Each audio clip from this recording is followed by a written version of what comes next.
Okay. Out front we have two Belgian horses named Diesel and Tim. Okay.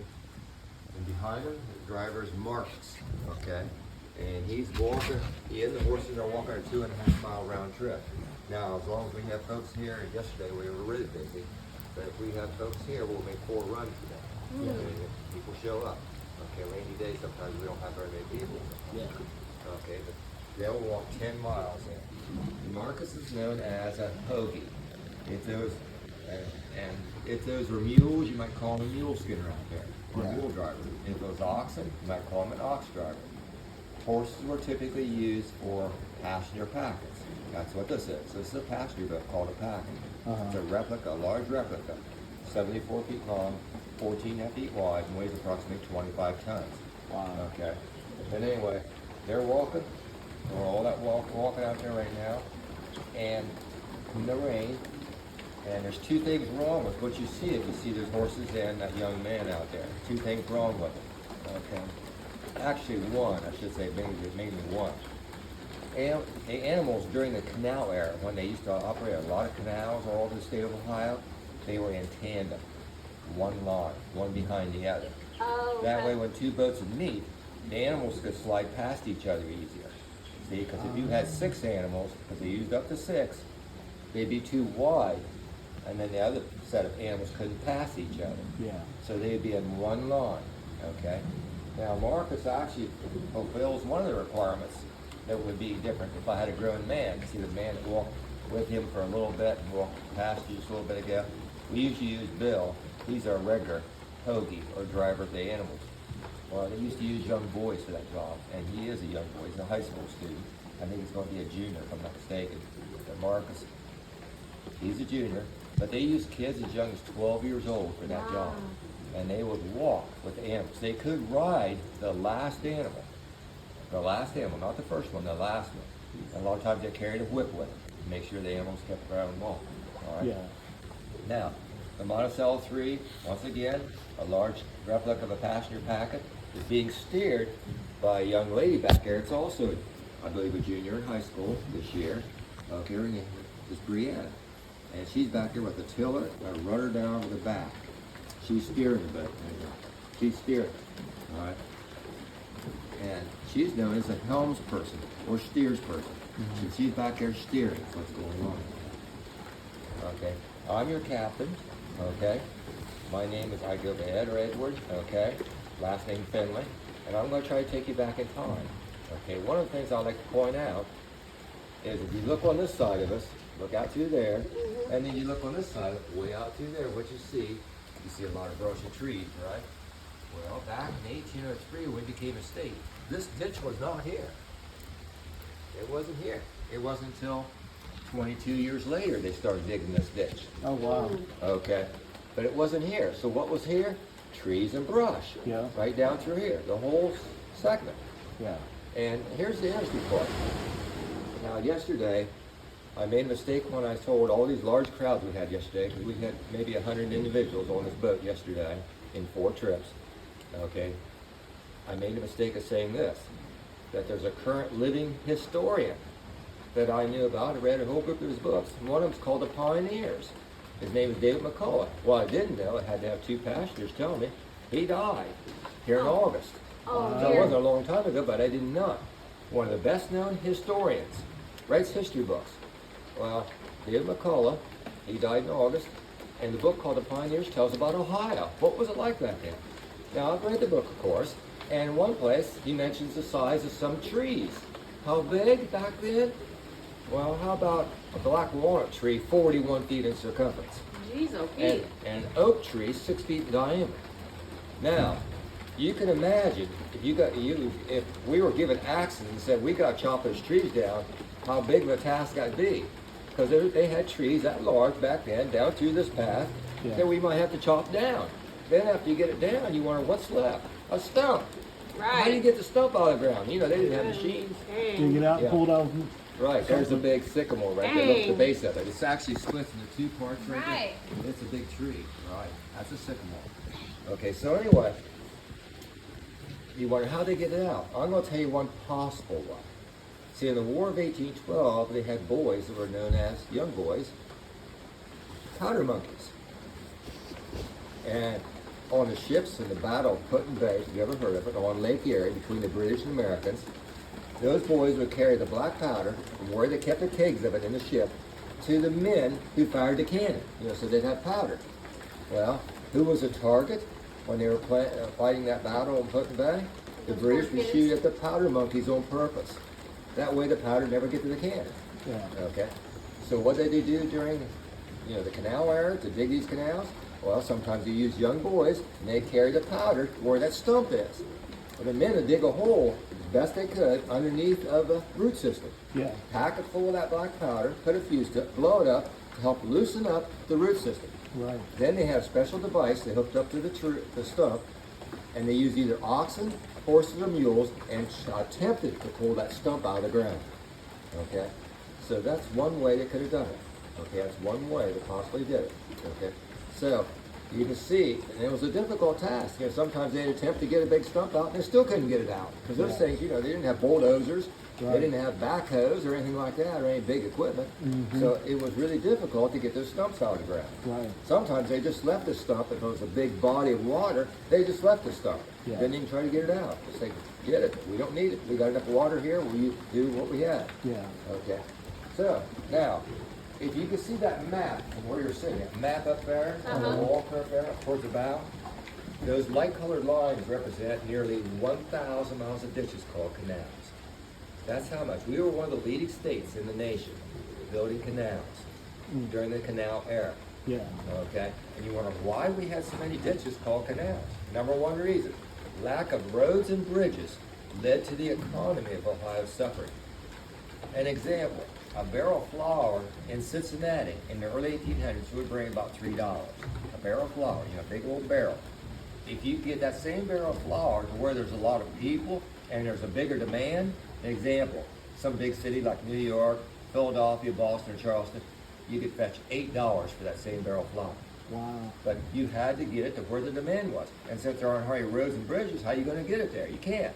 So a lot of crops and things produced right here in Ohio had very little value. Very little, So they decided to follow the lead of New York, the state of New York. They already had a canal by 1825. The Erie Canal. And they opened it up in sections. They didn't build it all at one time. When they dig the digging, they did, here's a section, now we'll start using boats. Here's another section, now we'll use a bigger section here, 2 sections. So it was very prolific. During the whole canal era of the Erie Canal in New York between Albany and Buffalo, they brought in millions of dollars to the economy. Really helped their economy out. So they passed the Canal Act here in Ohio, and they started doing the same thing. Now, get a load of this date. July 4th, 1825. It all started over at Heath, Ohio. Okay? If you've never heard of that, maybe you heard of Newark, Ohio. You've heard of Newark? Newark, we heard, I saw signs and we heard people talking about it. Yeah, it has a different name. No. Well, I had a group of kids on here from New York City schools, and they called it NERC. NERC.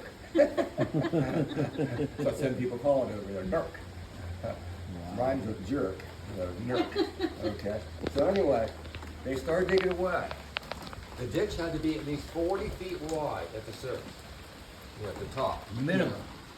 26 feet wide at the bottom, so they sloped it so it wouldn't cave in, and at least 4 feet deep.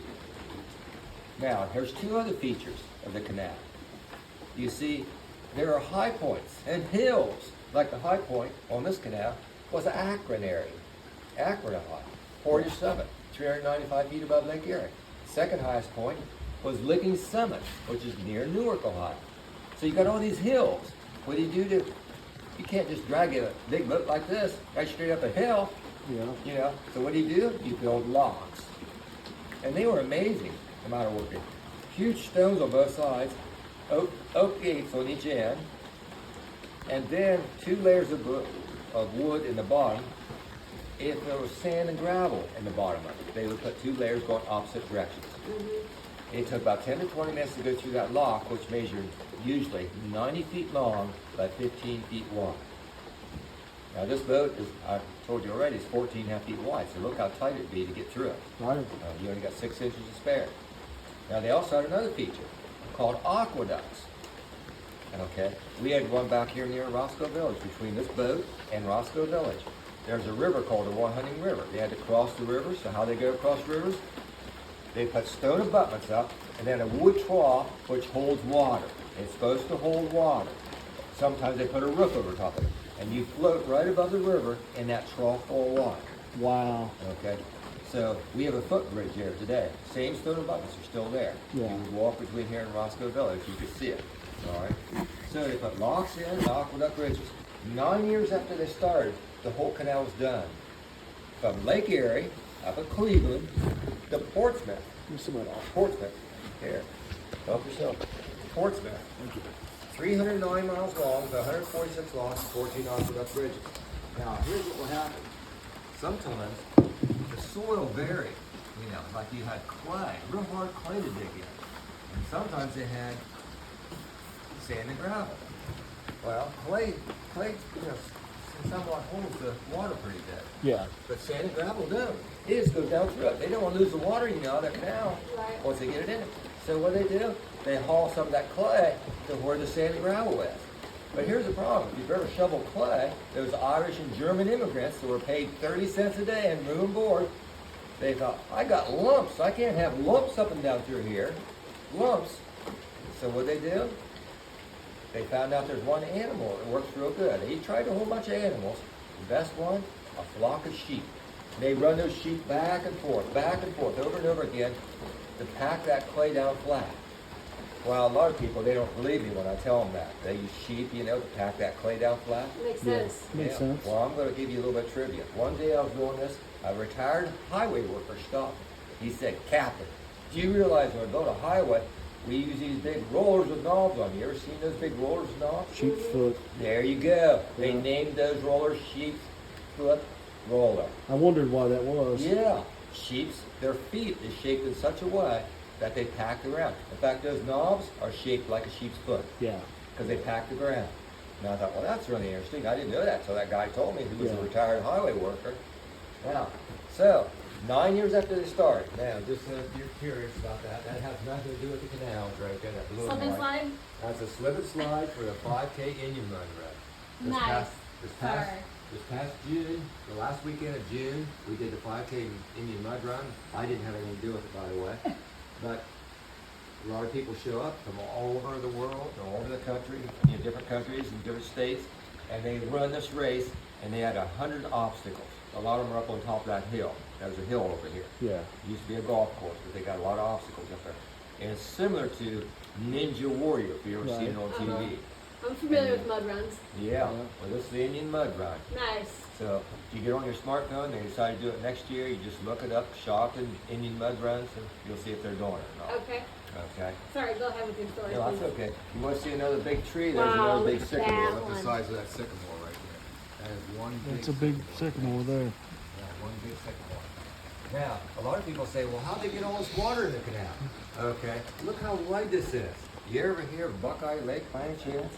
Buckeye Lake? Well, it's down near Heber. It's about 45 minutes west of here. Actually, a little further than that, about maybe Yeah. 50 minutes. Because I've been there before. It's a big lake. They dug it all out by hand, just like this right here. With shovels, slip scoops, picks, and wheelbarrows. They dug it out by hand. Yeah. The whole canal was done that way. No With kidding. shovels, picks, wheelbarrows, mattocks, and slip scoops. That thing what we have in the backyard. I have excavating equipment, so I like the antique stuff. I've got a slip in the backyard. Good. An old yeah. slip. And of course, if you hit anything with those things, it can jerk you right over top of you. Oh, yeah. You've got oxen in front of you. You're going along. If you hit a root or a big stone, it can just Yeah. jerk you right over top of it. Then you got to Mhm. empty the thing too, and that's not easy. Yeah. Okay. Flip it So, up. but this is all dug out by hand. Think of that. And there's even a bigger one on the western side of the state. They were digging 2 canals at the same time. Thousands of men. Thousands of men. Okay. On the western side of the state, there's a lake at St. Mary's. It's called Grand Lake St. Mary's. It was the largest man-made with shovels and slip scoops lake in the country. Really? It is 5 times the size of Buckeye Lake, somewhere around 15,000 acres. Dug out by hand. Why? Water supply for the canal on that side. See, you can see 2 white lines between Lake Erie and the Ohio River. This canal is called the Ohio and Erie. Took 9 years to complete. Now, boats could pass each other. See how wide this is? It's made it a Yeah. little easier since it's wider right here. Yeah. So how they pass? You're in a passenger packet, and we're going upstream towards Akron. So we have the right of way. That's the general rule. Yeah. General rule. They will get their boat, usually a freighter, because most of the boats were freighters. They have to get it on this side of here. That freighter can have coal, lumber, any type of grain, beef, salted pork, chicken, iron ore, lard. It could have things in barrels too, like coffee, tea, whiskey, all kinds of things in barrels. In fact, if you want to talk about something that's unusual, you ever hear of a restaurant called Cracker Barrel? Yeah. Remember I said they put a lot of things in barrels. Uh-huh. There's your restaurant. Gotcha. Okay. So they put all kinds of things in barrels too. All right. So what would happen? They would have to get their tow line down in the water. Like we have that rope out there, get it down in the water, and we get to go right over top of it. But ropes got tangled. And sometimes they have produce and they're in a hurry, Yeah. because they got a schedule to meet. Most freighters only travel during the daylight hours. So if they're in a hurry and no one wants to stop, you wonder what happens. Well, I have my own term for it. Canal rage. You ever hear of canal rage?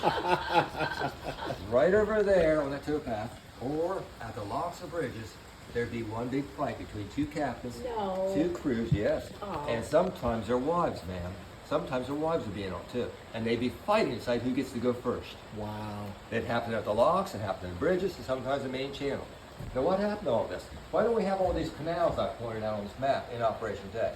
Well, in 1855, so they finished this canal in 1834, they finished it in sections, so they had some of it done before that, and they were using it, Yeah. okay? So in the 1820s and 1830s, they are using canals, but in 1855, they're laying track all over the state of Ohio. We could not compete with the railroads. Of course. Remember, the boats didn't operate at night, many of the freighters, and our water would freeze in the wintertime. Yep. Right. They kept right on going. We couldn't operate. So we end up losing out to the railroads by 1900. And then 1913, a huge flood hit the state. Now I have to go up on the roof and I'll turn a boat out. Okay.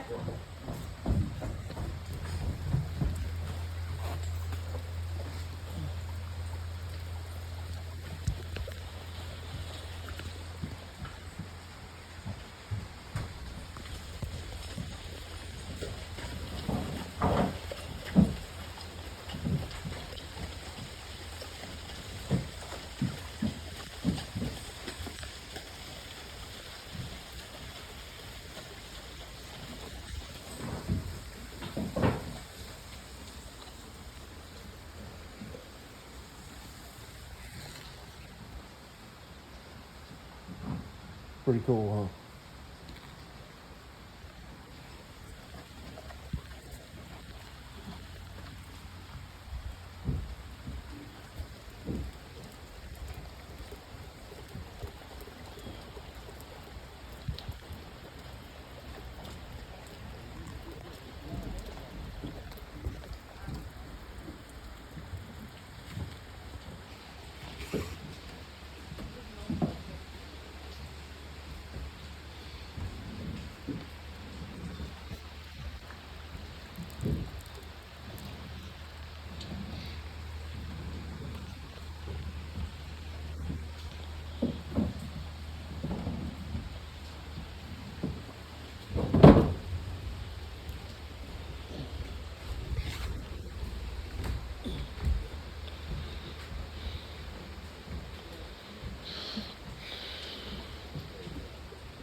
You might once in a while, but not like he was.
There's where we are.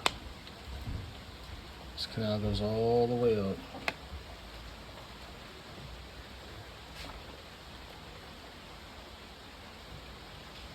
Now, this is not the inside of a packet either. Yeah? They had compartments all the way out here. One compartment was about a small one for the crew. Okay.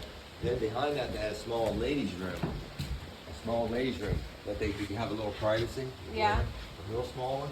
And they had a large passenger compartment with the beds that pulled right out of the sides of that. Three Oh, tiers no of them. kidding. Tables down to the center of that compartment. Tables were mainly used because if this is a family operation now, family owned, they would have a stove back there. And a lot of company owned boats had a stove back there too. So the women and their daughters would cook a meal. They'd serve it right up through here, you know. And you could get on board and get a complete meal, considered to be a good meal back there, according to diaries and journals, for a quarter back there. Wow. Good meal, a good meal. Now, they also had on most boats, freighters and passenger packets, a stable with spare animals. They had a stable. And say a freighter might have as many as 4 mules on board. And they'd switch animals between 10 and 15 miles by putting down a ramp. They switch animals. And clear in the stern, a compartment, as I told you earlier, for the captain and his family. Okay? And it was a small compartment. I mean, if you ever seen the actual compartments they had, like for the captain and his family, you think, well, how'd they get in there? Well, they made bunk beds, sometimes, you know, going up several layers of them, and they get those large families. When I say large families, they had families back then. Not like we do now, where the average family, I think, has like no more than 1 or 2 kids, you know? Well, I'll give you an example. There was a place you could eat at in Roscoe Village at one time. They called Captain Pearl's Nye's Sweet Shop. Captain Nye's Sweet Shop. Well, Pearl Nye was born on a canal boat. To give you an idea of the size of the family, he was the 15th out of 18 kids. Good night. There were 9 boys and 9 girls. They owned 2 canal boats, and they split the kids up, probably to keep them from fighting. Half of them on one boat and half on the other.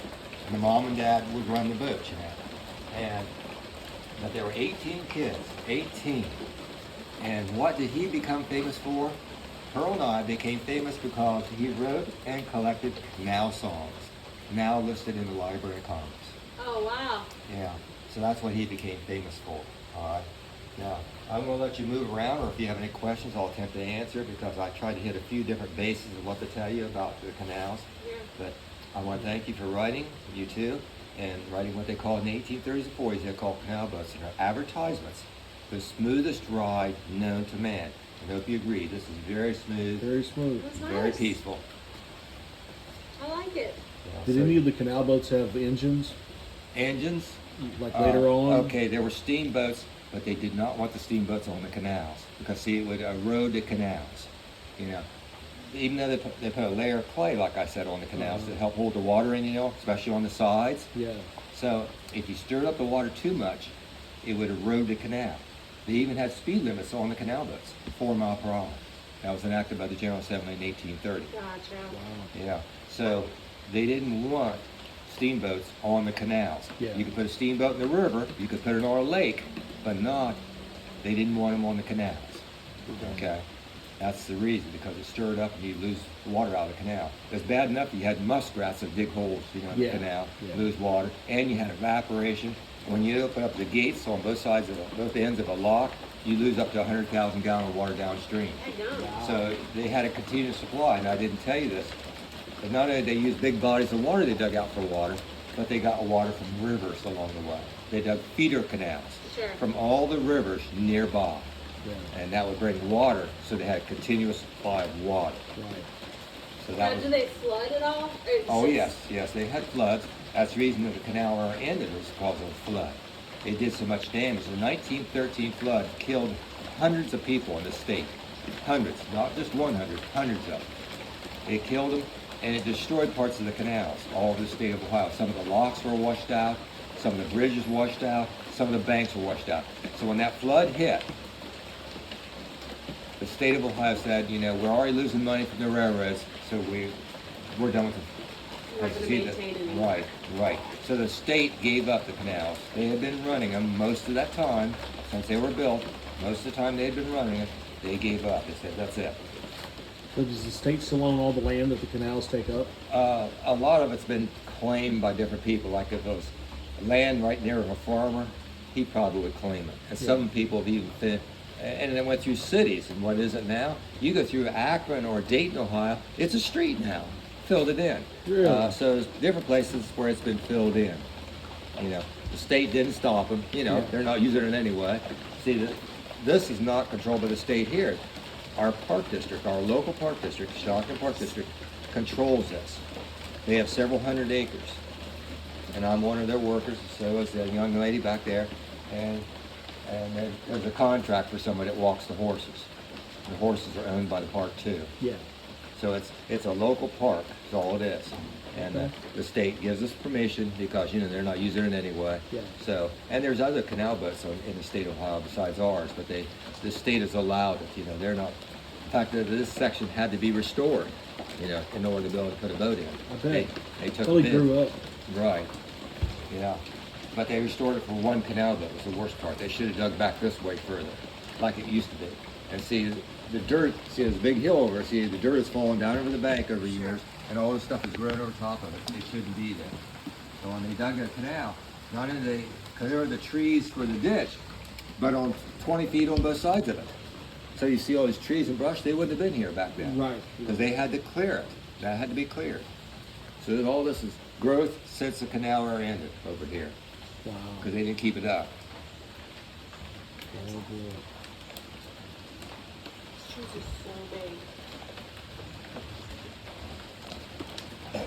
Take it, probably some good fishing in here now. There are fish. We don't allow anybody to fish in it. We try to stop them anyway, but putting up signs, that's all we can do. We've had too much vandalism, and this year alone, we've had some major issues with fish hooks.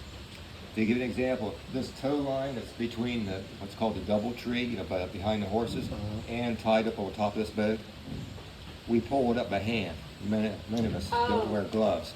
There's been fish hooks in it. I've actually, Bill and I, that's the main guy who walks the horses, not the young boy out there. Yeah. We pulled out probably 3 already this season with a fish hook. And if you get that in your hand, look out. Right. And Bill, who usually does the job instead of Marcus out there, they've got their fishing line caught in the trees, and they're hanging down so they'll catch the horse or the person walking the horses.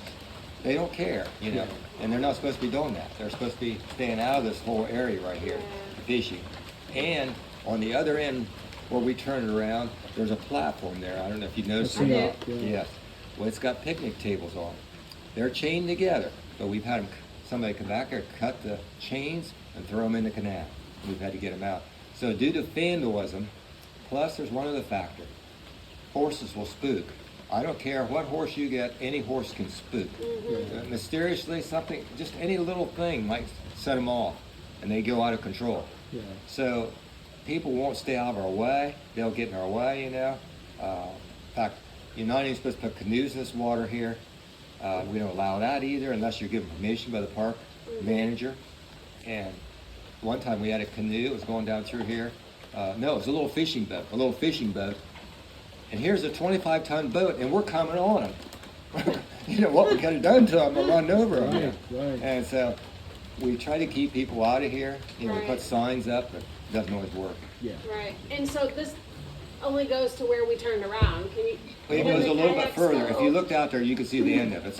It's all dammed up on both ends. Gotcha. But Okay. back during the canal era, up till 1913, like if you kept going up through here, you went on up through, let's see, Zoar, if you've heard of Zoar, Dover, Ohio, they called it Canal Dover, Akron, Canal Fulton, let's see, there's a whole bunch of other places up through there. You went through until Massillon, you went all the way to Cleveland this way.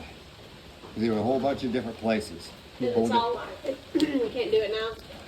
No. There's not enough water in the ditch. Gotcha. And some of it's been filled in, like I told you. Yeah. If you really want to see a lot of it, a lot of the towpath is still there. And you can use it for a bicycle or a walking path because it's called the Cuyahoga Recreational Park. Okay. The Cuyahoga Recreational Park. And I've been up there. So it's really a nice walking, jogging, or bicycle path. Yeah.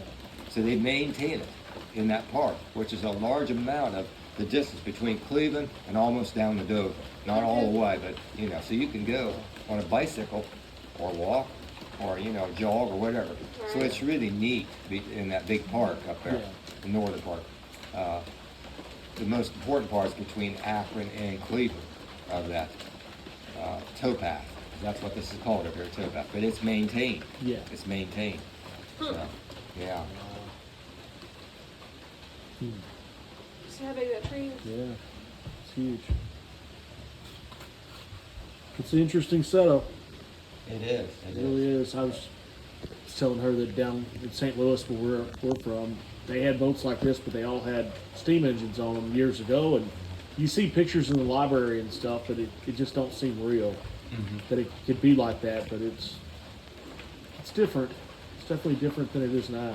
Oh yeah, positively. They have a canal there close to us that goes to the dam, and they got Mississippi dammed up right there. So it looks like a lake above the dam. It's pretty neat. But they should have something like this there for people to see it and do it. And you talk about St. Louis, Missouri? Yeah. Okay. Okay. Do you know the name of the canal by any chance? What it's called or anything? Oh, it's the Lock and Dam. What is it? The I'm not sure. Alton Lock and Dam. Something like that. Yeah, but they still use it to this day with boats. Because there's a spot on the river there. It's real rocky, like rapids, and they just built a canal around it up to the dam. Is that in Alton? It goes to The all. Lewis and Clark Lock and Dam? Yeah, Lewis and Clark. Yeah, that's what it's called. It's in the Illinois Department of Agriculture, and Corps of Engineer takes care of it on that side.